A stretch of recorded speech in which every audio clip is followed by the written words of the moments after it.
खरं तर आपल्याला सर्वांना माहीत आहे की या मतदारसंघामध्ये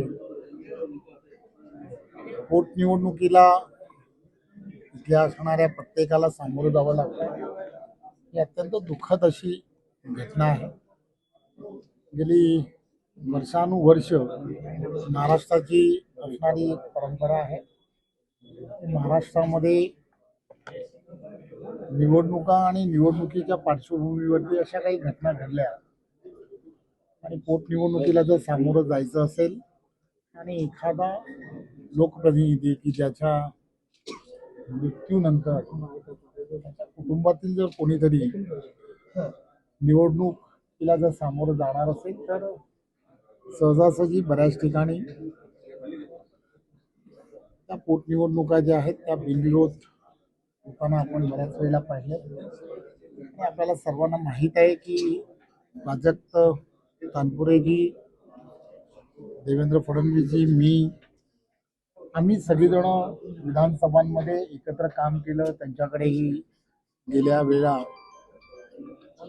राज्यामध्ये मंत्री म्हणून ते काम करत होते. त्यामुळे एक चांगल्या वातावरणामध्ये अजून सुदृढपणे हा मतदारसंघ आणि या मतदारसंघामध्ये विकासात्मक कामाच्या दृष्टिकोनातून आपल्याला अजून करता येऊ शकतं अशी भूमिका ही मांडण्याचा प्रयत्न केला. आणि आपल्याला माहीत आहे की भाजपची नेहमीच या मतदारसंघाच्या विकासात्मक दृष्टिकोनातून नेहमीच अग्रेसर राहिले. या भागामधील असणाऱ्या ज्या काही विकासात्मक विषय आहेत हे विषय आपण एकत्रपणे सोडवता येऊ शकतात अशी विनंती आम्ही आज प्राजक्तजींना करण्याचा प्रयत्न केला. आणि प्राजक्तजी ज्या पद्धतीने त्यांची असणारी त्या मतदारसंघाबद्दलची असणारी कळकळ लक्षात घेता त्यांनी काही विषय आमच्यासमोर मांडले. आणि या विषयामध्ये आपल्याला सर्वांना माहीत आहे इथली असणारी नगरपालिका असेल, या नगरपालिकेला विकासात्मक सरकारकडून आम्ही एक चांगल्या पद्धतीने जे काही देता येऊ शकतं ते देऊ शकतो हे आम्ही त्यांना सांगण्याचा प्रयत्न केला. त्याचबरोबर राहुरी आणि ह्या मतदारसंघामध्ये रोजगाराच्या संधी उपलब्ध होणं हे सुद्धा अत्यंत गरजेचं असल्यामुळे MIDC निर्माण होणं या भागामध्ये हे अत्यंत गरजेचं आहे. त्याचबरोबर इथल्या असणाऱ्या धरणामध्ये मोठ्या प्रमाणामध्ये गाळ आहे आणि हा गाळ काढला गेला पाहिजे. या संदर्भात सुद्धा आपल्याला पॉझिटिव्हली विचार करता येऊ शकतो.